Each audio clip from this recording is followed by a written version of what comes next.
You sent us a truly fascinating stack of sources, really diving into one of the most, well, consequential economic achievements of the last few decades, China's eradication of absolute poverty. It's just a monumental topic. It really is.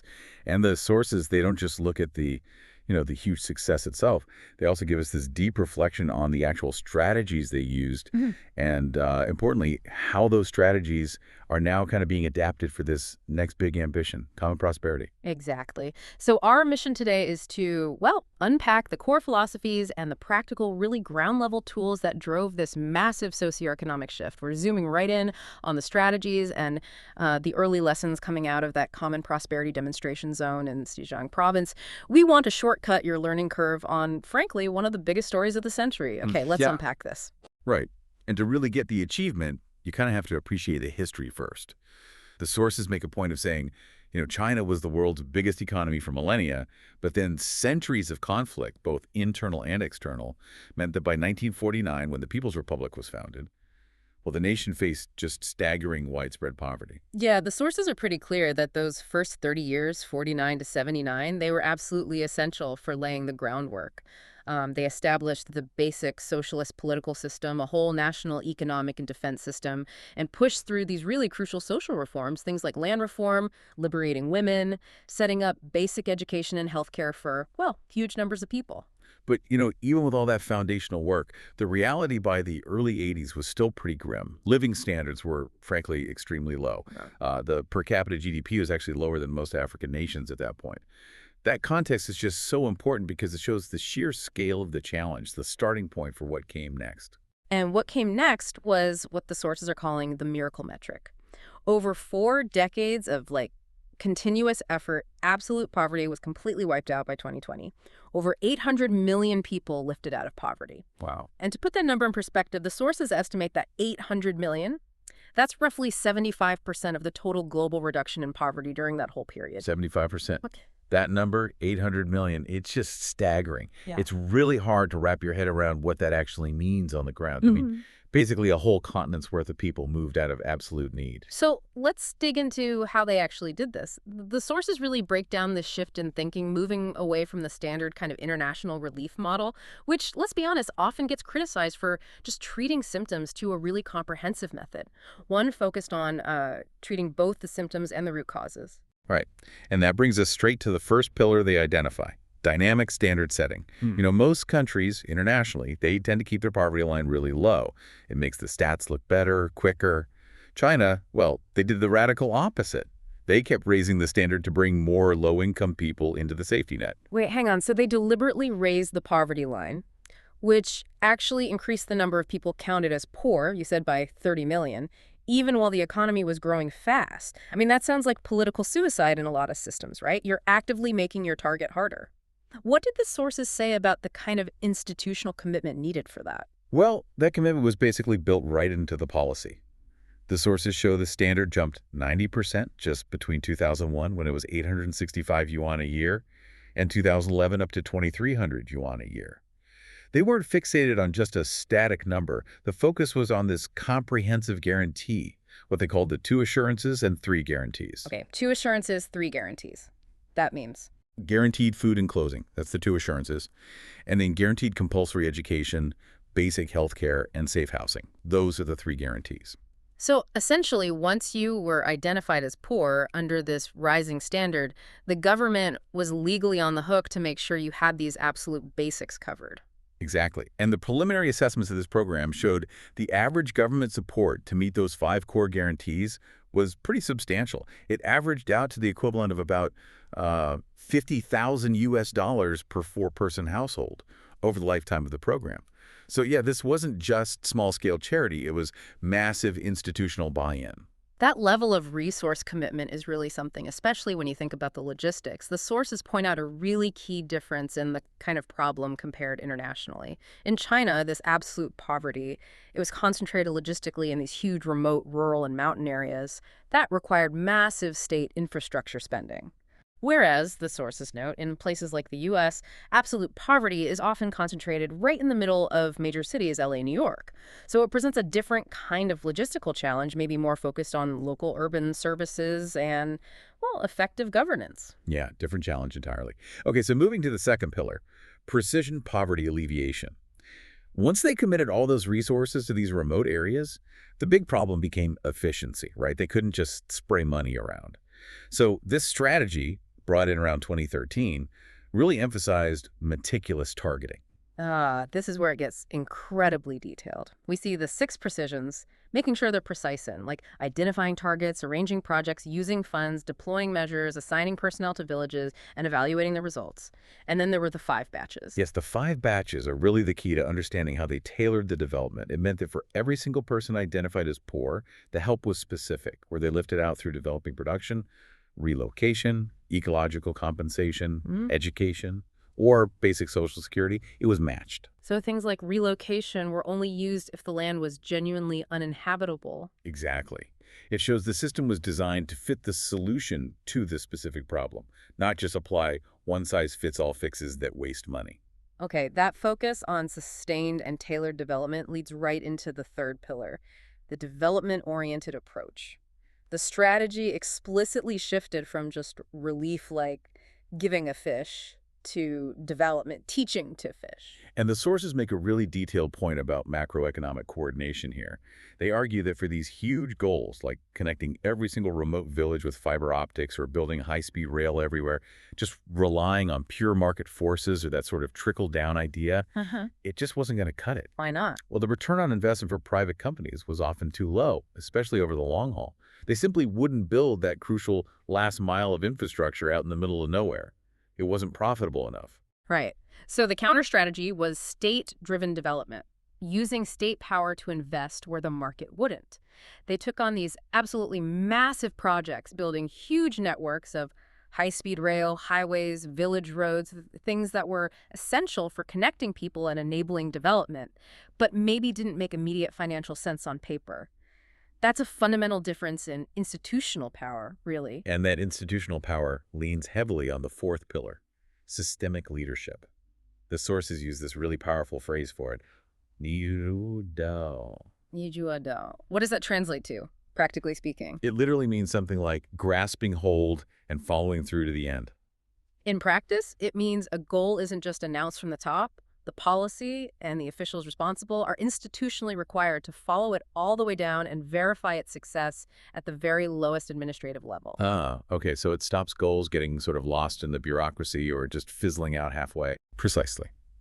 It demanded commitment from party and government secretaries at 5 different levels: province, city, county, township, and village, all making sure goals were actually met and weren't ticked off until there was verifiable success right there on the ground. So absolute poverty gone, the floor is raised. That huge achievement then basically paved the way for the next massive national goal, achieving substantive progress towards common prosperity by 2035. Yeah, and this is where the goalposts really shift fundamentally. To sort of test out this new phase, Zhejiang province was picked as the first demonstration zone back in May 2021. It's kind of an ideal lab, actually. It reflects the nation's geographical mix. They say 7 mountains, 1 river, 2 parts farmland, and crucially, it already had a relatively narrow urban-rural income gap, about 1.96 to 1, which was better than the national average of 2.5 back in 2021. Okay, what's really fascinating about this transition, though, is how they're measuring success. It's not just about income growth anymore, right? This is where it gets, like, really interesting. The sources explicitly state the primary measure now is the subjective feeling of happiness. Xingfu trying. That is a radical shift from just looking at GDP figures. They're openly acknowledging that inequality, even if your own income is okay, can seriously drag down your subjective sense of well-being. So the focus is moving from just having enough stuff to actually feeling satisfied with your community, your environment, your quality of life. Did the sources give any clues about how they actually try to quantify something as, well, abstract as happiness, beyond just making public services equal? They definitely try. The quantification seems to come mainly through looking at equal access to high-quality public services, environmental quality, and also these innovative ways to share wealth between regions. For instance, Zhejiang is pioneering something called the off-site economy, 所谓经济. It's designed to help poorer areas catch up economically without forcing everyone to move to the cities. Off-site economy. That sounds a bit technical. How does that actually work on the ground? Well, imagine you have a poor mountain county, right? Not much flat land for big factories or tech parks. This model lets them essentially sell or lease their designated land development quotas, basically, the right to use land for industry to a richer urban area within the same province. Ah, I So the see. urban area gets to build the factory or whatever, but the mountain county gets a significant share of the tax revenue and maybe some employment benefits too. They effectively bypass their own geographical limits to make sure the wealth gets spread around more evenly. That's a pretty clever institutional fix for balancing regional wealth. We also saw that shift towards high-quality development in action in the sources, like that case study of Baisha Village. Oh yeah, Baish is a great example of putting quality before sheer quantity. They had this early success with rural tourism, incomes went up, but then boom, immediate environmental headaches, particularly with water and sewage because they were overwhelmed. All right. So the next step wasn't just more growth at any cost. It was explicitly scale reduction and quality improvement. They actually dialed back a bit, focused on protecting the environment, making sure, as they put it, green is the base color of rural development, even if it meant slightly fewer tourists in the short term. Happiness, in that case, clearly meant clean water and a nice landscape, not just squeezing every last tourist dollar out. And beyond that, Zhejiang is really hammering this idea of public service parity, actively integrating urban and rural services, getting top doctors and teachers to share their expertise out in the countryside, integrating things like express delivery, pushing environmental cleanups. These seem like direct investments in that subjective feeling of well-being. Absolutely.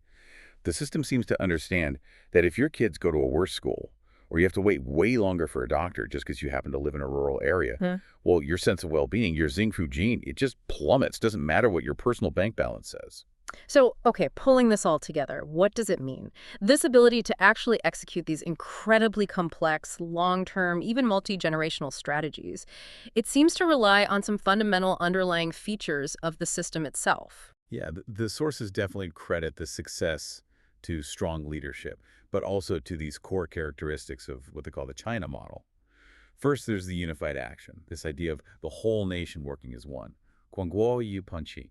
You see this in things like the East-West collaboration pairings, where richer Eastern provinces are partnered with and mandated to help poorer Western ones, or within regional strategies like the Yangtze River Delta integration, where big cities like Shanghai have to help your neighbors. It really sounds like that institutional power to mandate collaboration, to kind of bypass short-term market logic when needed, is maybe the secret sauce for getting things done on this scale. It's a huge part of it, yeah. And it also depends heavily on effectiveness, right down at the grassroots. The sources stress the critical role played by effective local leaders, your village and township party secretaries. They need to have both, like external capability, market sense, management skills, and internal fairness, which the sources call Qingwai. Qingwai, what does that encompass exactly? It's a bit more than just compassion. The sources seem to define it as real dedication, a deep-seated sense of responsibility for the community, and having the integrity to make sure that any market success is balanced with fair outcomes for everyone locally. It speaks to the actual motivation of the people on the front lines. There's also that point about the balancing act actively promoting the coordinated development of both material civilization and imbi-shen wenming. Right, and that seems like a direct attempt to avoid some of the downsides of just purely material rapid development. The system is consciously trying to counteract what the sources called an overly materialistic consumption culture you might see elsewhere, aiming instead for citizens to pursue, well, high-quality, culturally rich lives alongside just getting wealthy. And finally, they mentioned the role of education and research being sort of baked into the system, creating this continuous feedback loop. Zhejiang University, and specifically its Rural Development Research Institute, sounds instrumental in training people, studying the problems on the ground, and then getting that knowledge back out there, like that last land program, getting students directly involved in solving problems in villages. Yeah, that feedback loop seems crucial.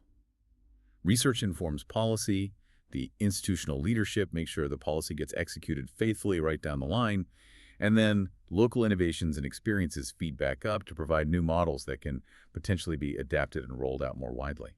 So today, we've really tracked a massive shift in focus here, from eliminating basic absolute need using these incredibly targeted state-driven strategies to now pursuing this idea of collective happiness and high-quality development, all guided by pretty strong institutional coordination. Exactly. And the sources suggest that the lessons being learned right now in Zhejiang, which, remember, faces pretty typical development challenges with its mix of rural, mountain, and urban areas, these lessons might not just be replicable across the rest of China. They could potentially offer some inspiration globally, maybe for other developing nations facing similar geographical hurdles or needing solutions that the free market alone just isn't likely to provide. Right. So here's our final challenge to you, the listener.